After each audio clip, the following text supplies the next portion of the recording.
사랑과 은혜의 하나님 아버지, 오늘도 새날을 허락하여 주심에 감사드립니다. 여러 많은 상황들과 문제들 앞에서 수없이 낙심하고 절망하기도 하지만 오늘을 허락하시고 또한 내일을 열어주시는 하나님을 바라보며 감사하는 오늘 이 아침 기도 시간이 되게 도와주시옵소서. 끝까지 인내하며 주님의 응답을 기다리는 날마다 새 소망이신 예수님으로 충만한 새 부대로 살아갈 수 있는 우리 모두 되도록 성령으로 함께하여 주옵소서. 담임 목사님 성령 충만케 하시옵고 영육간에 강건함 허락하여 주시오며 오늘 아침도 주님을 바라보며 기도하는 사랑하는 성도들, 가정을 위해, 교회를 위해, 또 나라를 위해 그 올려드리는 기도마다 열매 맺는 은혜로 함께하여 주시옵소서. 언제나 우리의 기도에 성실하게 응답하여 주시는 살아계신 우리 주님 예수 그리스도의 이름으로 기도하옵나이다. 아멘. 온 이스라엘 가운데에서 압살롬같이 아름다움으로 크게 칭찬받는 자가 없었으니 그는 발바닥부터 정수리까지 흠이 없음이라. 그의 머리털이 무거움으로 연말마다 깎았으며 그의 머리털을 깎을 때 그것을 달아본즉 그의 머리털이 왕의 저울로 200세겔이었더라. 압살롬이 아들 셋과 딸 하나를 낳았는데 딸의 이름은 다말이라. 그는 얼굴이 아름다운 여자더라. 압살롬이 이태 동안 예루살렘에 있을 때 왕의 얼굴을 보지 못하였으므로 압살롬이 요압을 왕께 보내려 하여 압살롬이 요압에게 사람을 보내 부르되 그에게 오지 아니하고 또다시 그에게 보내되 오지 아니하는지라. 압살롬이 자기의 종들에게 이르되 보라, 요압의 밭이 내 밭 근처에 있고 거기 보리가 있으니 가서 불을 지르라 하니라. 압살롬의 종들이 그 밭에 불을 질렀더니 요압이 일어나 압살롬의 집으로 가서 그에게 이르되 어찌하여 네 종들이 내 밭에 불을 질렀느냐 하니 압살롬이 요압에게 대답하되 내가 일찍이 사람을 네게 보내 너를 이리로 오라고 청한 것은 내가 너를 왕께 보내 아뢰게 하기를 어찌하여 내가 구술에서 돌아오게 되었나이까. 이때까지 거기에 있는 것이 내게 나았으리이다 하려 함이로라. 이제는 네가 나로 하여금 왕의 얼굴을 볼 수 있게 하라. 내가 만일 죄가 있으면 왕이 나를 죽이시는 것이 옳으니라 하는지라. 요압이 왕께 나아가서 그에게 아뢰매 왕이 압살롬을 부르니 그가 왕께 나와 그 앞에서 얼굴을 땅에 대어 그에게 절하매 왕이 압살롬과 입을 맞추니라.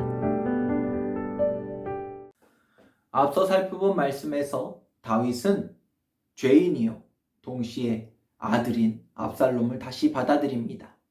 이 행동은 용서의 의미를 내포하고 있습니다. 대신 24절을 보면 이렇게 명령합니다. 왕이 이르되 그를 그의 집으로 물러가게 하여 내 얼굴을 볼 수 없게 하라 라고 말입니다. 다윗은 두 가지를 명령하였습니다. 하나는 그에게 그의 집으로 돌아가라 였고 또 하나는 내 얼굴을 볼 수 없게 하라 였습니다. 그리고 18절입니다. 28절입니다. 압살롬이 이태 동안 예루살렘에 있으되 왕의 얼굴을 보지 못하였으므로. 앞선 13장의 말씀을 보면 바알하솔이라는 곳에 압살롬의 목장이 있었음을 보게 됩니다. 바로 이곳에서 왕위 계승 첫 번째였던 왕자 암논을 죽이게 되는데 그만큼 그는 이 지역에 막대한 강력한 영향력을 지니고 있었음을 우리는 유추해낼 수 있습니다. 이곳은 예루살렘에서 불과 24km 밖에 떨어지지 않은 가까운 곳이기도 하였습니다. 왕의 이러한 명령이 떨어졌을 때 그는 얼마든지 이곳으로 돌아올 수 있었을 것으로만 보여집니다. 그런데 말씀을 보게 되면 그럼에도 불구하고 압살롬은 예루살렘을 떠나지 못하고 그곳에서 거주해야만 했습니다. 반강제적으로 말이지요. 그 기간에 대해서 말씀을 보면 이태 동안이라고 기록하고 있습니다. 이는 2년 동안이라는 뜻입니다. 이처럼 출입의 범위를 한정하는 형벌을 연금이라고 합니다. 사도 바울도 로마 병사들, 로마 군인들의 감시 아래 집에서만 지내야 하는 가택연금이라는 형벌을 받은 적이 있었지요. 아마도 다윗은 이를 통해 그의 아들 압살롬이 자숙의 시간을 갖고 회개하고 반성하기를 원했던 것 같습니다. 그러나 이 형벌이 왕이 계승자 왕자를 죽인 형벌이라고 보기에는, 가족을 죽인 형벌이라고 보기에는 너무 가벼워 보이는 것이 사실입니다. 죄에 대한 마땅한 형벌을 내려야 할 왕의 입장과 동시에 아들을 사랑하는 아버지의 마음, 고심하며 고민한 다윗의 마음을 우리는 느낄 수 있습니다. 이러한 아버지의 마음을 안다면 압살롬이 어떠한 행동을 해야 옳겠습니까? 어떠한 형벌도 달게 밟고 눈물로 회개하며 새 사람이 되려는 모습을 보여야 할 것입니다.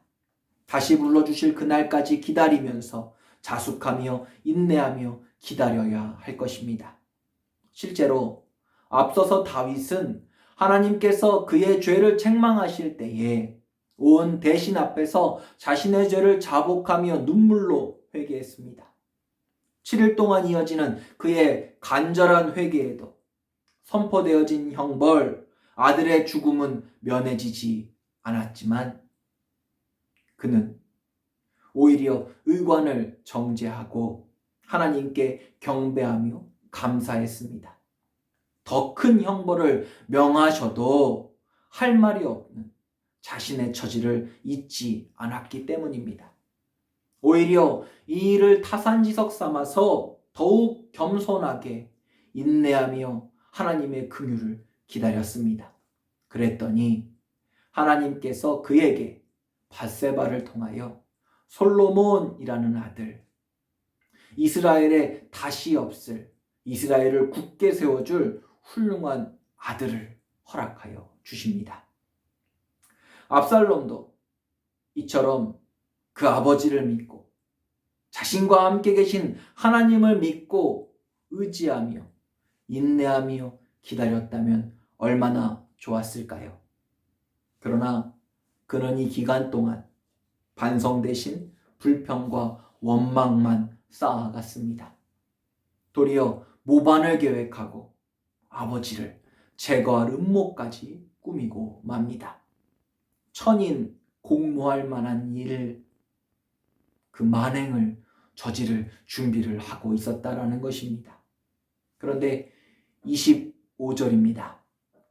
온 이스라엘 가운데 압살롬같이 아름다움으로 크게 칭찬받는 자가 없었으니 그는 발바닥부터 정수리까지 흠이 없음이라.